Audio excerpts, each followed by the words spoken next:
Hello दोस्तों, मेरा नाम है उज्जवल रवि और आप देख रहे हैं ज्ञान चूरण। खबर तो आप लोगों को पता ही होगा कि पाकिस्तान के प्रधानमंत्री अभी कुछ दिन पहले यूएई गए थे पैसा मांगने। इसी क्रम में उन्होंने एक इंटरव्यू दिया अल अरबिया टीवी को, जिसमें उन्होंने कहा कि पाकिस्तान भारत से 3 युद्ध लड़कर सबक सीख लिया है और अब बातचीत के जरिए शांति कायम करके आपसी समृद्धि के रास्ते पे आगे बढ़ना चाहता है। शरीफ ने और कहा कि भारत और पाकिस्तान के बीच हुए 3 युद्धों की वजह से लोगों को सिर्फ दुख, गरीबी और बेरोजगारी ही मिली है। आपको बता दूं कि हम लोग 3 से ज्यादा बार युद्ध कर चुके हैं और 1971 में हमने ही पाकिस्तान के 2 टुकड़े किए थे और एक नया देश बनाया, बांग्लादेश। वे भारत के प्रधानमंत्री नरेंद्र मोदी के साथ एक टेबल पर बैठकर गंभीरता और ईमानदारी से बातचीत करना चाहते हैं ताकि कश्मीर जैसे ज्वलंत मुद्दों का समाधान निकाला जा सके। उन्होंने आगे कहा कि भारत हमारा पड़ोसी मुल्क है। मैं बिना लाग लपेट के कहूँ तो हम भले ही अपनी मर्जी से पड़ोसी न बने हो, लेकिन हकीकत यही है कि हमें हमेशा यहीं पर एक दूसरे के साथ रहना है।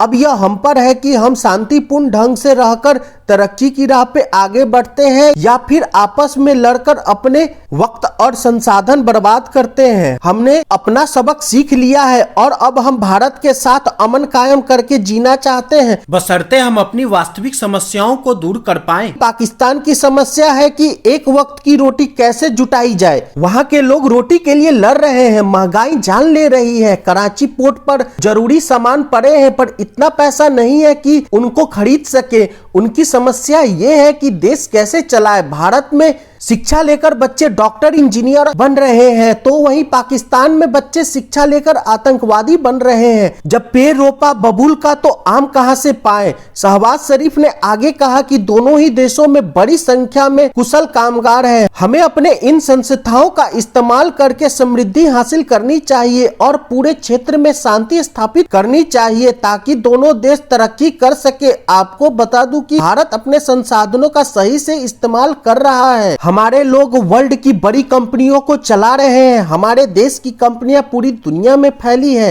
और पाकिस्तान भी अपनी संसाधन का यूज काफी अच्छे से कर रहा है। वह भी सारी दुनिया में आतंकवाद का सप्लायर बना है। सारी दुनिया के आतंकवादी पाकिस्तान में ही मिलते हैं। शहबाज शरीफ ने आगे कहा कि पाकिस्तान बमों और विस्फोटकों पर अपना संसाधन बर्बाद नहीं करना चाहता है। हम दोनों ही न्यूक्लियर पावर है और हम हर तरह के हथियारों से लैस हैं। और उन्होंने आगे कहा कि पाकिस्तान अमन चाहता है लेकिन कश्मीर में जो हो रहा है वो बंद होना चाहिए। आपको बता दूं कि अगर ये इंटरव्यू पाकिस्तान में हो रहा होता तो बीच इंटरव्यू में ही बम मार दिया होता। और जहां तक बात न्यूक्लियर वॉर की है तो भारत कभी भी पहले बम नहीं चलाएगा और अगर किसी ने चला दिया तो उसको छोड़ेगा भी नहीं। आपको बता दूं कि इस इंटरव्यू के कुछ समय बाद पाकिस्तान के पीएम ऑफिस ने ये बयान जारी किया कि जब तक भारत जम्मू और कश्मीर में 2019 से पहले वाली स्थिति लागू नहीं करता तब तक उससे कोई बात नहीं होगी। तो वहीं कुछ समय पहले सेना के एक कार्यक्रम में पाकिस्तान के प्रधानमंत्री ने बोला कि हम जहां भी जाते हैं तो लोग हमारा स्वागत तो करते हैं पर बोलते हैं कि पैसा मत मांगना, हमारा हाल भिखारी सा हो गया है। हम एक एटॉमिक पावर है और सारी दुनिया में कटोरा लेकर भीख मांगते हैं। क्या ये हमको अच्छा लगता है कि जब हमको भिखारी कहते हैं? क्या फायदा ऐसे एटम बम का। वो ये सब सेना के एक कार्यक्रम में बोल रहे थे जो पाकिस्तान का सबसे ज्यादा बजट लेता है। तो वहीं आपको बता दूं कि पाकिस्तान इन दिनों गंभीर आर्थिक संकट से जूझ रहा है। आटे और फ्यूल की कमी से पाकिस्तान के आम लोगों में सरकार के प्रति भारी असंतोष है। पाकिस्तान बार बार कश्मीर का मुद्दा उठाकर भारत के साथ अपने रिश्ते को और खराब करता रहा है। पिछले साल नवंबर में पाकिस्तान ने संयुक्त राष्ट्र में कश्मीर का मसला उठाया था जिस पर भारत ने उसे कड़ी फटकार लगाई थी, लेकिन इसके बाद बिलावल भुट्टो ने सारे हदें पार करते हुए पीएम मोदी पर आपत्तिजनक ढंग से हमला बोल दिया। पाकिस्तान की इन हरकतों की वजह से पिछले कुछ अरसों में भारत से उसके रिश्ते काफी बिगड़ गए हैं। पाकिस्तान को घड़ियाली आंसू बहाने के बजाय जमीनी स्तर पे काम करना चाहिए।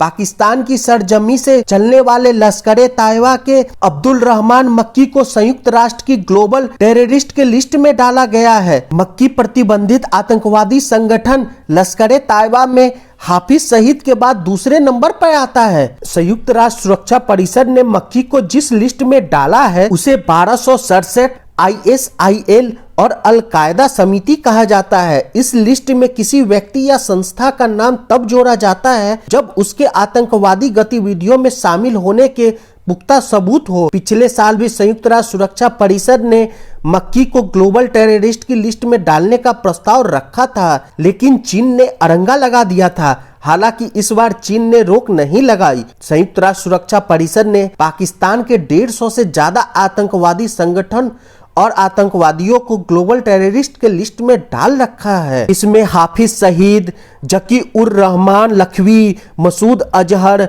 दाऊद इब्राहिम जैसे नाम हैं। आप जानना चाहेंगे कि ग्लोबल टेररिस्ट कैसे घोषित किया जाता है, तो आपको बता दूं कि ये काम UNSC करता है। सुरक्षा परिषद में 15 सदस्य होते हैं। इसमें 5 अस्थायी और 10 अस्थायी सदस्य होते हैं। जब किसी सदस्य देश के द्वारा प्रस्ताव लाया जाता है तो वोटिंग कराई जाती है। अगर कोई अस्थायी सदस्य इस पर आपत्ति जताता है यानी वीटो पावर का इस्तेमाल करता है तो ये पास नहीं होता है।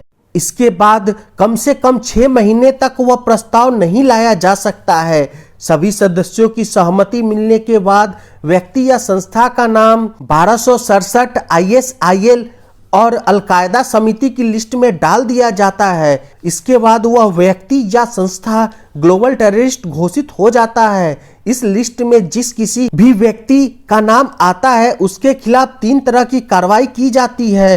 पहली कार्रवाई संपत्ति जब्त की जाती है। ऐसी व्यक्ति या संस्था की संपत्ति जिस देश में होगी वो देश उसकी सारी संपत्ति जब्त कर लेगा। साथ ही ये भी तय करेगा कि उसे किसी भी तरह की फंडिंग न मिले। दूसरा, ट्रैवल बैन, उस व्यक्ति के यात्रा करने पर प्रतिबंध लगा दिया जाता है। सभी देश उस व्यक्ति को अपनी सीमा में घुसने से रोकते हैं। इतना ही नहीं, जिस देश में होगा वहां भी यात्रा करने नहीं दिया जाएगा। तीसरा, हथियारों पे प्रतिबंध, ऐसे व्यक्ति को किसी तरह का हथियार नहीं दिया जाता है या बेचा जाता है और ये प्रतिबंध लगाना उस देश की जिम्मेदारी होती है जहां वो आतंकवादी या संस्था होता है। आपको बता दूं कि मक्की लश्कर तैयबा का डिप्टी चीफ है। वो लश्कर की राजनीतिक विंग जमात उल दावा का भी चीफ है। वो लश्कर के फॉरेन रिलेशन डिपार्टमेंट का भी हेड रहा है। मक्की हाफिज सईद का साला है। मक्की लश्कर के लिए धन जुटाने, आतंकवादियों की भर्ती करने और युवाओं को हिंसा के लिए कट्टरपंथी बनाने और भारत में खास करके जम्मू और कश्मीर में हमलों की योजना बनाने के लिए जाना जाता है। आपको बता दूं कि दाऊद इब्राहिम और हाफिज सईद जैसे लोग ग्लोबल टेररिस्ट घोषित है और पाकिस्तान में मजे से अपनी जिंदगी जी रहे हैं। इन सब को देखकर आपको क्या लगता है कि भारत पाकिस्तान से बात करने के लिए राजी होगा? मुझे कमेंट बॉक्स में बताइए। थैंक यू दोस्तों, please like share and subscribe.